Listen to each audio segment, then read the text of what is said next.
সামনে আসছে শুভ দিন, চিন্তা ভাবনা ছেড়ে দিন, অমুক মার্কায় ভোট দিন, অমুক মার্কায় দিলে ভোট, বলে না বলে না, অমুক মার্কায় দিলে ভোট শান্তি পাবে দেশের লোক, শান্তি যদি পেতে চান অমুক মার্কায় ভোট দেন।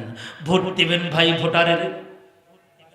হ্যাঁ, এই চলতেছে না জিকির, কয়েকদিন পর জিকির শুরু হবে, কিন্তু একটা যদি সত্য কথা বলে থাকে সব মিথ্যা কথা, কথা বলেন না কেন?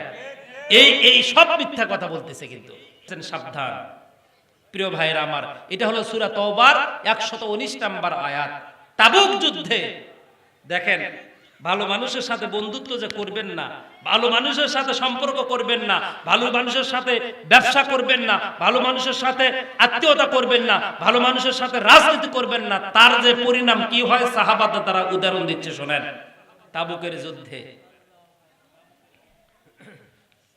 বিরোধী পক্ষের সংখ্যা লক্ষ লক্ষ, মুসলমানদের সংখ্যা কম।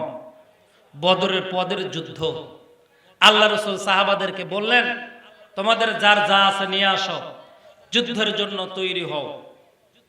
মদিনার বাজারে, মদিনার অলিতে গলিতে যুদ্ধের দামামা বেজে উঠলো। আল জিহাদ, আল জিহাদ, এখন যেরকম বলতেছে না, তো মদিনার বাজারে বাজারে বলতেছে কি? আল জিহাদ। জোরে বলেন আল জিহাদ, আল জিহাদ ফি সাবিলিল্লাহ, আল জিহাদ, আল জিহাদ ফি সাবিলিল্লাহ। সাহাবারা কয়েকদিন পর্যন্ত বলল, অনেক সাহাবারা নাম লেখাইলো, 80 জন নাম লেখায়নি।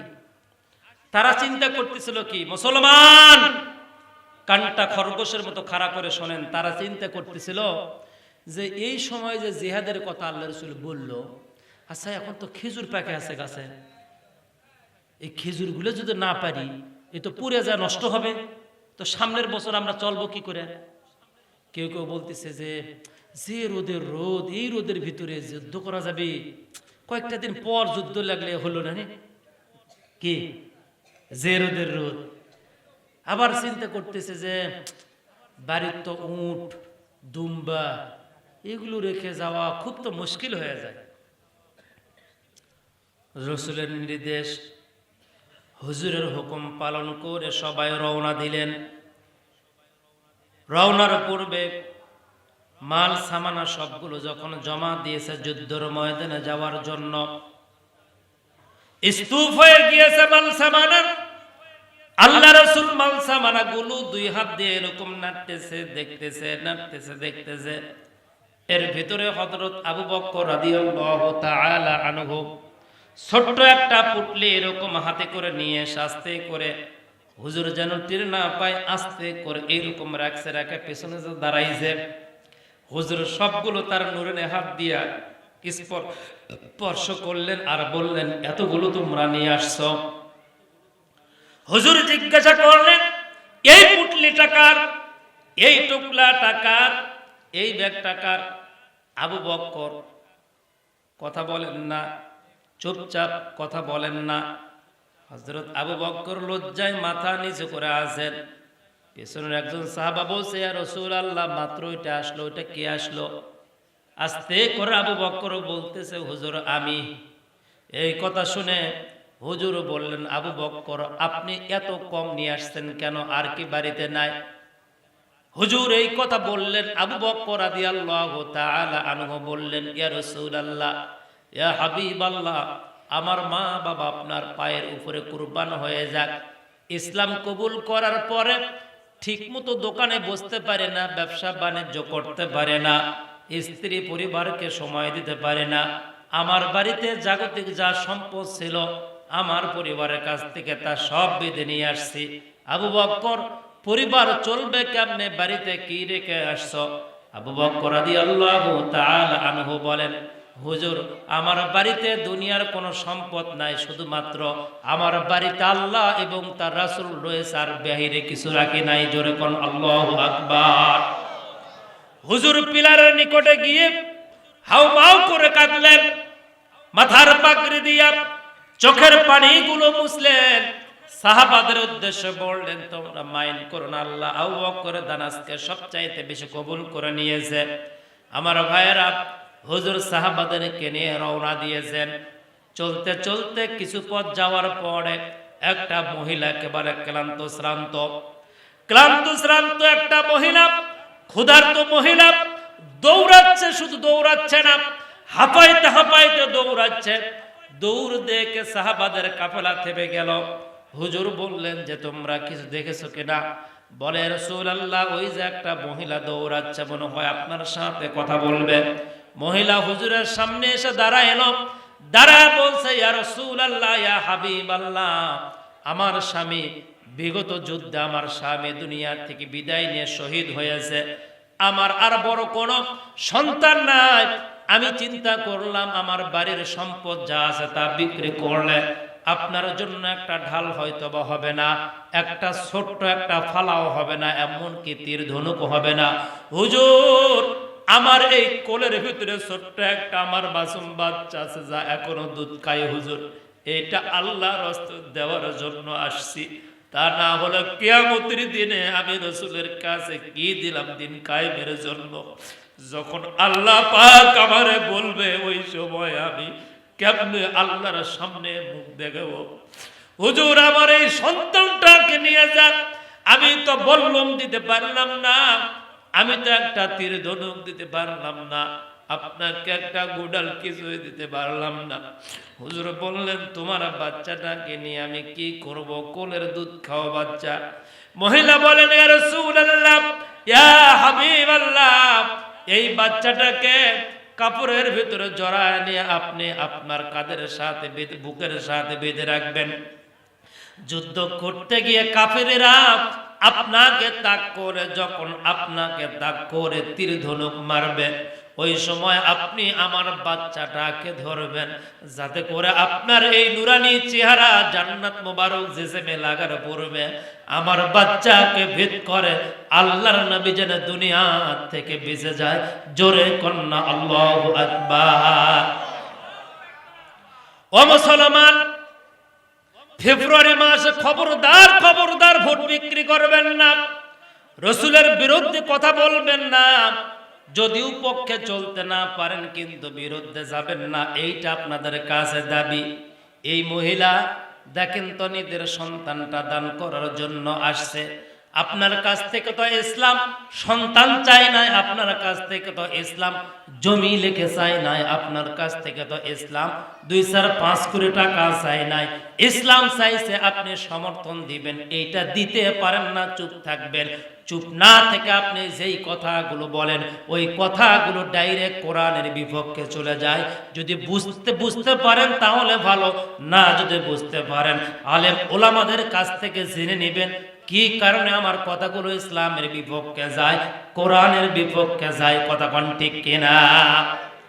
আমার ভাইয়েরা, আমার বন্ধুগণ, আল্লাহ রাসূল চলতে চলতে জিহাদের ময়দানে পৌঁছায় গেলেন। 70 জন লোক, তারা ভাবলো কি তাদের বাগানে আছে খেজুর, কারো বাগানে আছে আঙ্গুর, কারো বাড়িতে আছে উট, কারো বাড়িতে আছে দুম্বা। এরপরে রোদ, এরপরে খাবার বাড়িতে উঠাইতে হবে, প্রচন্ড গরম, বিভিন্ন সমস্যা। এই সমস্যার কথা ভেবে নানা প্রকারে তারা মনের ভিতরে আশঙ্কা নিয়েছে, তারা যুদ্ধের ময়দানে গেল না। এর ভিতরে 3 জন, কয়জন? কাব ইবনে মালিক সহ আরো 2 জন। আমার ভাইয়েরা, এই 3 জন মনে মনে ভাবলেন, আল্লাহ রাসূল তো রওনা দিলেন, পৌঁছাইতে প্রায় 3 থেকে 4 দিন সময় লাগবে। অতএব আমরাও যাব, তবে আমাদের ঘোড়াগুলো সুস্থ, আমাদের উটগুলো সুস্থ সবল। অতএব আমরা এত তাড়াতাড়ি দিয়ে কি করব? একটা চাবুক মারলেই তো যুদ্ধের ময়দানে পৌঁছায় যেতে পারবো। এই চিন্তা করে, এই ভাবনা করে তারা কি করলো? এই 3 জন যাবে ভাব, কিন্তু যায় না। বলে দুপুর হয়ে গেল, যায় না, বিকালে যাব বলে বিকালে চলে গেল বাজারে। আরো কিছু মানুষের সাথে দেখা হলো। এই মানুষগুলোর সাথে দেখা হওয়ার পরে তারা কি করলেন? আমার ভাইয়েরা, এই মানুষগুলোর সাথে দেখা হওয়ার পরে তারা ওই মানুষগুলোর সাথে সময় কাটাইতে থাকলেন। বাজারের ভিতরে রয়েছে অন্ধ, বাজারের ভিতরে রয়েছে প্রতিবন্ধী, বাজারের ভিতরে রয়েছে ঠসা শ্রেণীর মানুষগুলো। এদের সাথে তারা সময় কাটাইতে থাকলো। সন্ধ্যা ঘনিয়ে আসলো, বাড়িতে ফিরে আসলো। শীতের রাত, বাড়ির থেকে বেরো হওয়া আর গেল না। পরের দিনে চিন্তা করলো তারা কতদূর না জানে গিয়েছে, আমরা যে কি হবে। মাঝখানে 20 দিন চলে গেল। জোরে বলেন তো কতদিন? 20 দিন চলে গেল। আল্লাহ পাক বলেছেন, ইয়া আইয়ুহাল্লাযীনা আমানুত্তাকুল্লাহা ওয়া কুনু মা'আস সাদিকিন, হে ঈমানদাররা আমাকে ভয় করো। শুধু আমাকে ভয় করার পরে ক্ষান্ত হলেই চলবে না, সত্যবাদী দ্বারা জমিনে তাদের সাথে তোমরা বন্ধুত্ব সম্পর্ক করো। ওরা যে কাজগুলো করে মানে দলবদ্ধ হয়ে সেই কাজগুলো তোমরাই করো। আমার ভাইয়েরা, তারা গেলেন না। মাঝখানে চলে গেল 20 দিন। 20 দিন পরে বিজয় অর্জন করে তারা যখন চলে আসলো কাফেলা নিয়ে, আমার ভাইয়েরা, বিনা যুদ্ধে কাফেলা নিয়ে যখন আল্লাহ রাসূল চলে আসলেন সাহাবাদেরকে নিয়ে, আর মুনাফিকরা মনে করেছিল এতগুলো মানুষের সাথে, রোমান সৈন্যদের সাথে যুদ্ধ করতে গিয়ে আমরা অল্প সংখ্যক মানুষ তো হারিয়ে যেতে পারি, অতএব আমরা এই কথাগুলো বলে কেটে দিব। আমাদের খেজুর উদ্যম বা যার কারণে আমরা যাই না, রোদের তাপের কারণে। 20 দিন পরে আল্লাহ রাসূল মদিনায় যখন বীরের বেশে বিজয়ের মালা নিয়ে যখন চলে আসলেন, আসার পরে রাসূল সাল্লাল্লাহু আলাইহি ওয়াসাল্লাম আসর নামাজ আদায় করলেন। আসর নামাজের পরে আল্লাহ রাসূল বললেন, কাব ইবনে মালিক কোথায়, হিলাল ইবনে উমাইয়া কোথায়, তারা কোথায়? সালাম ফেরানোর পরে তারা বলতেছে, লাব্বাইক সাদাইক ইয়া রাসূলুল্লাহ হাজির। বলে, যুদ্ধের ময়দানে যাও নাই কেন? অথচ আল্লাহ পাকের হাবিব মদিনা মসজিদে পৌঁছার পূর্বে মাঝখানে আল্লাহ আয়াত নাজিল করে দিয়ে বলেছে, মুনাফিকরা আপনাকে মিথ্যা কথা বলবে, বিভিন্ন তালবাহানা দিবে, খবরদার মুনাফিকদের কথা আপনি বিশ্বাস করবেন না। ও কাব ইবনে মালিক চিন্তা করলেন, যদি আমি এই মুহূর্তে আসরের নামাজের পরে যুদ্ধে যেতে পারি না, মিথ্যা কথা বলি, তাহলে তো আল্লাহ পাক আয়াত নাজিল করে বলবে, অতএব আমি লজ্জিত হব, রাসূলের সামনে মিথ্যা কথা বলবো, তা হতেই পারে না। এই চিন্তা করে কাব ইবনে মালিক বলল, হিলাল ইবনে উমাইয়া বলল, ইয়া রাসূলুল্লাহ, ইয়া হাবিবাল্লাহ, আমরা মনে করেছিলাম আমাদের উট আর আমাদের ঘোড়া সুস্থ, আমরা আপনার আগেই পৌঁছাবো, যতই পিছনে রওনা দে, কিন্তু শয়তানের ওয়াসওয়াসায় পড়ে আমরা যেতে পারি নাই। ইয়া রাসূলুল্লাহ, ইয়া হাবিবাল্লাহ, আপনি আমাদের ক্ষমা করবেন। আমার ভাইয়েরা, আমার বন্ধুগণ, আল্লাহ পাক বলে দিলেন, হাবিব কখনোই ক্ষমা করবেন না, ক্ষমা করা যাবে না। এই মুহূর্তে তাদেরকে আল্লাহ রাসূল বললেন, ঠিক আছে তোমরা যাও, তোমাদের সিদ্ধান্ত পরে হবে। পরবর্তীতে আল্লাহ পাক বলে দিলেন, হে হাবিব, এই সমাজের ভিতরে কাব ইবনে মালিক, হিলাল ইবনে উমাইয়া, এদের সম্বন্ধে আপনি বলে দেন যে খবরদার এরা মসজিদে প্রবেশ করলে এদের সাথে কোনো প্রকারে কেউ যেন সালাম বিনিময় করে না, এদের সাথে যেন কেউ কোনো কথা বলে না। জোরে কর নাউযুবিল্লাহ।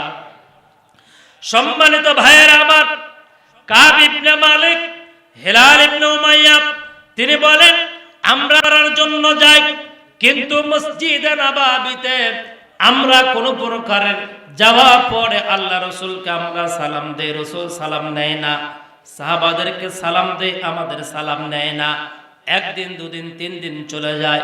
রাসূল যেহেতু বলেছেন তাদেরকে সালাম দেওয়া যাবে না, সালাম নেওয়া যাবে না, এইটা সমাজের ভিতরে কথাটা যখন প্রচার হয়ে যায়, এমনকি আল্লাহ রাসূল নির্দেশ দিয়ে দিল, এরা যেন এদের স্ত্রীকে ডেকে বলে দিল, খবরদার তোমাদের স্বামী বাড়িতে যখন পৌঁছাবে এদের সাথে একই বিছানায় শোয়া যাবে না।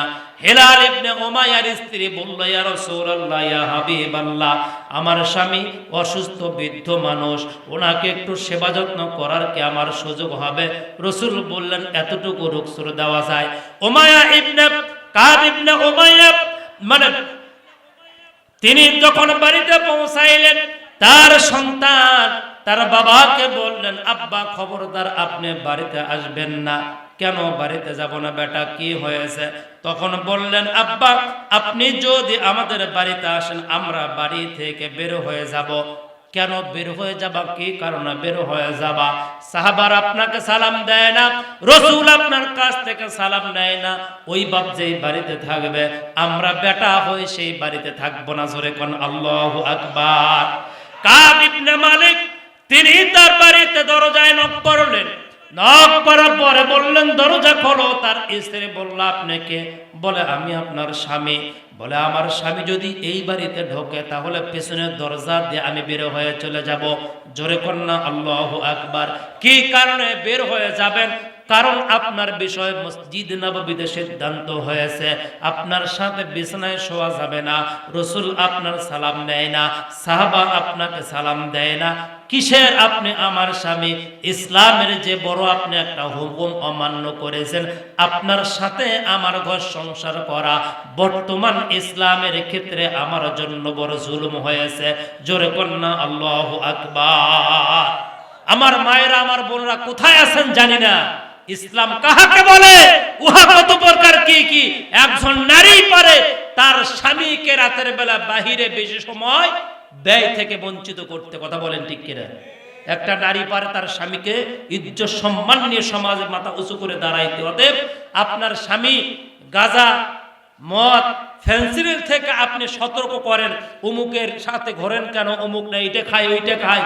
এইটা যদি বলে আপনার স্বামীকে আপনি নিয়ন্ত্রণ করতে পারেন, বিগত সময় আপনার স্বামীকে যদি আপনি জামাত আর বিএনপির সাথে ঘোরা থেকে বিরত রাখতে পারেন, তাহলে বর্তমানে আপনার স্বামীটাকে আপনি অনইসলামিক যে কাজগুলো আছে সেই কাজের সাথে ইনভলভ হয় কিসের আশায়, কি কারণে? এর জন্য কিয়ামতের দিন আপনাকেও জবাব দিতে হবে। কথা বলেন ঠিক কিনা? প্রত্যেকটা নারীকে কাব ইবনে মালিকের স্ত্রীর মতো হওয়ার দরকার।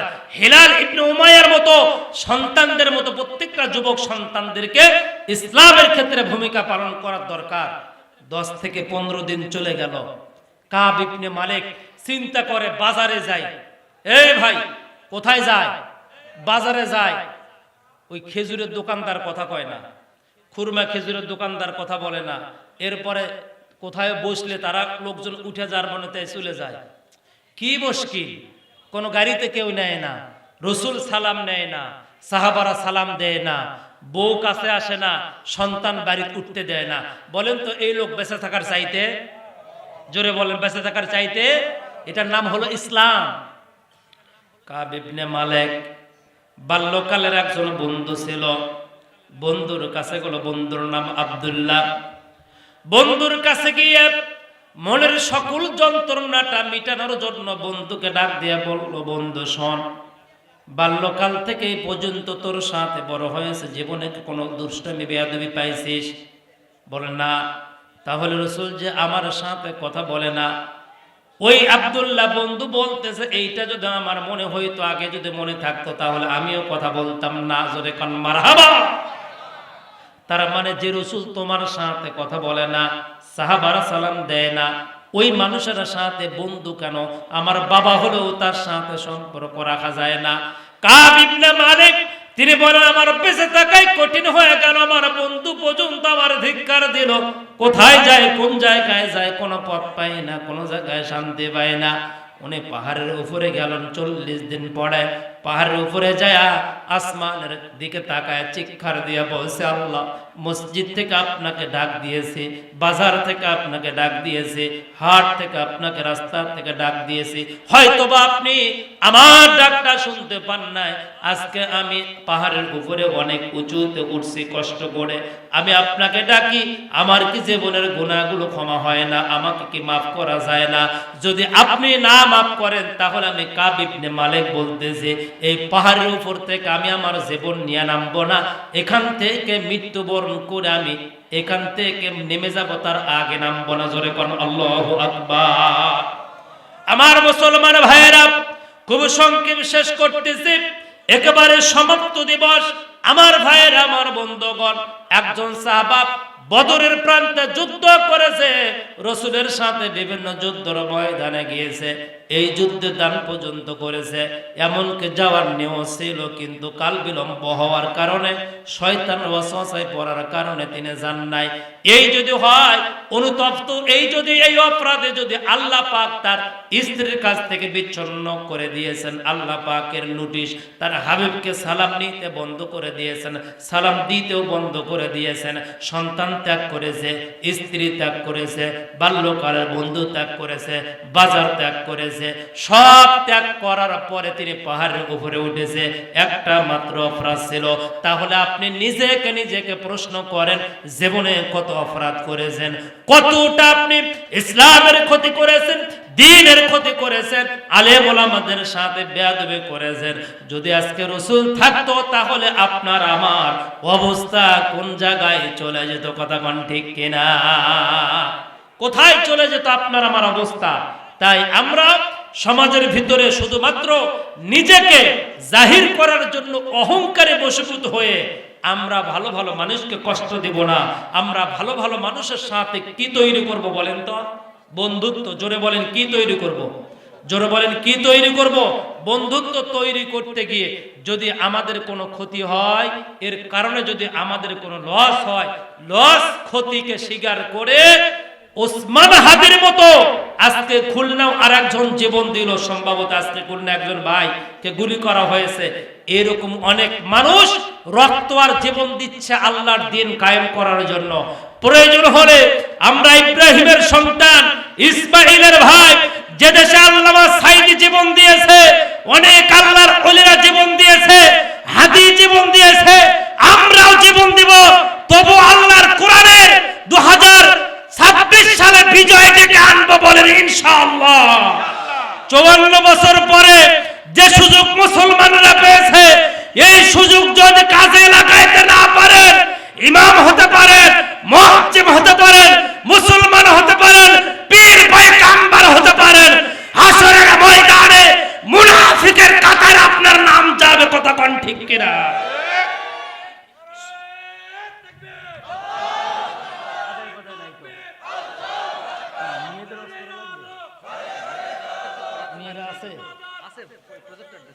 লিল্লাহি তাকবীর।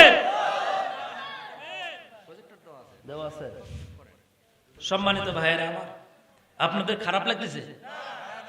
সত্যি খারাপ লাগে না? না শোনায় 1 ঘন্টা করতে পারবো না, প্রতিদিনই তো প্রোগ্রাম থাকে। তো আমি অনুরোধ করব, এই সাহাবা থেকে আপনারা শিক্ষা নেন, ভালো মানুষগুলোর সাথে সম্পর্ক তৈরি করেন। কোন মানুষ? ভালো মানুষের ভিতরে আপনার স্ত্রী পড়ে কিনা? আপনার স্ত্রীও ভালো মানুষ। যারা মুরব্বী আছে তারা বোঝে স্ত্রী কি জিনিস। প্রিয় ভাইরা, স্ত্রী কি জিনিস যারা মুরব্বী আছে তারা বোঝে। অতএব স্ত্রীর সাথেও সুসম্পর্ক আপনাকে তৈরি করতে হবে। তুচ্ছ তাচ্ছিল্য বিষয় নিয়ে তাদের সাথে কথা কাটাকাটি করা যাবে না। মা বোনদের যে হক, যে অধিকার, তাদের তা আদায় করবেন। তাদের সাথে খবরদার সামান্য কোনো বিষয় নিয়ে অমুকের বেটি তুমুকের বেটি এই কথাগুলো কখনোই বলার চেষ্টা করিবেন। জোরে বলেন, বলার চেষ্টা করিবেন। আল্লাহ তাআলা আপনাদেরকে বোঝার তৌফিক দান করে দেখ, বলুন আমিন। মা বোনদেরকে অনুরোধ করব, মা আমি যতটা দেশে গিয়েছি প্রত্যেকটা শ্রমিকেরা আপনাদেরকে সুখে রাখবে, শান্তিতে রাখবে। সেই জন্যই অনেক স্বামী নিজের দেশের মায়া মমতা ত্যাগ করে, বন্ধুত্ব সম্পর্ক ছিন্ন করে বিদেশের মাটিতে পাড়ি জমায় শুধুমাত্র আপনাদেরকে সুখে রাখবে। আমি ছোট্ট একটা কথা বলি শোনেন। মিশরে আমরা পড়াশোনা করার জন্য গিয়েছি, অনেক মানুষকে আমি দেখতে পেয়েছি যারা পড়াশোনা করে না, কিন্তু খালি ঘোরে। আমি কই ভাই কি কলা বলে না, কি জন্য আসছেন বলে না। পরে খুব সূক্ষ্মভাবে একজনের কাছ থেকে ইনফরমেশন পাইলাম যে মিশরের পরে যে লিবিয়া, এই লিবিয়া ওরা চলে যায়, যাওয়ার পরে লিবিয়া থেকে তারা গেমস দিয়ে তারা চলে যায় ইতালিতে, অন্য উন্নত রাষ্ট্রে চলে যায়। আর এই রাষ্ট্র পার হতে গিয়ে প্রায় সময় লাগে 1 মাস, 1.5 মাস, 15 দিন, 17 দিন, 25 দিন। এই পানিগুলো নোনা, নিজেও গোসল করেছি, এখানে গোসল নাই, খাওয়া নাই। অসুস্থ হয়ে গিয়ে কোনো মানুষ যদি রাস্তা বহন করতে না পারে, চলতে না পারে, সমুদ্রের ভিতরে ফালায়া দিয়া হলে চলে যায় অন্যর জীবন বাঁচায়া। এইটা হলো স্বামী। অতএব খবরদার, স্বামীর বিষয়ে সর্বোচ্চ আপনাকে ত্যাগ স্বীকার করতে হবে। স্বামীর প্রত্যেকটা কথা মানা আপনার জন্য ফরজে আইন। কথাটা কার? আল্লাহ। আর স্ত্রীর ক্ষেত্রে স্যাক্রিফাইস করা রাসূলের সুন্নাহ। জোরে কোন সুবহানাল্লাহ।